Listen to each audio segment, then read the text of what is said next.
Hello everyone, আসসালামু আলাইকুম। আমরা চলে আসছি নিউ মার্কেট। আর প্রথম ভিডিওতে আমরা দেখিয়েছিলাম নিউ মার্কেট যাওয়ার জন্য আমাদের তিনজনের কি করতে হয়েছে। যাই হোক, গাড়ি থেকে নামা মাত্রই আমার এই পুতুলের দিকে চোখ গেল, আর আমি তো দৌড়ে পুতুলগুলোকে দেখতে চলে গেলাম। একটা পিকাচু আমার খুব বেশি ভালো লাগে, আর একটি ডোরিমন।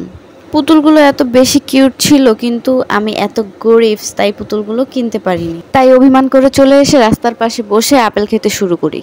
তবে আমরা কিন্তু অনেক আদর্শ নাগরিক, ডাস্টবিনে ময়লা ফেলি। অভিমান ভুলে চলে যাই কেনাকাটা করতে। ঘুরতে ঘুরতে আমার অনেকগুলো ঘড়ি পছন্দ হয়ে যায়। আমি আবার ঘড়ি লাভার, কিন্তু সেই ঘড়িও কিনতে পারি না, আমি এত গরিব।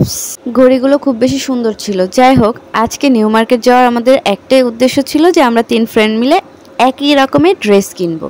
তাই আমরা ঘুরে ঘুরে ড্রেস দেখতেছিলাম। সেখানে অনেকগুলো কুর্তি, টপস এবং গাউন আমার অনেক বেশি পছন্দ হয়, কিন্তু ওই যে আগেই বললাম আমি গরিবস, তাই আমার তেমন কিছুই কেনা হয়নি। যাই হোক, অনেক ঘোরাঘুরির পর আমাদের একটি ড্রেস পছন্দ হয়ে যায় এবং আমরা তিনজনেই তা কিনে ফেলি। এরই মধ্যে আমার ফ্রেন্ড ঘুরে ঘুরে ব্যাগ কালেকশন দেখতে থাকে, আর আমার আরেক ফ্রেন্ড জামা দেখতে থাকে।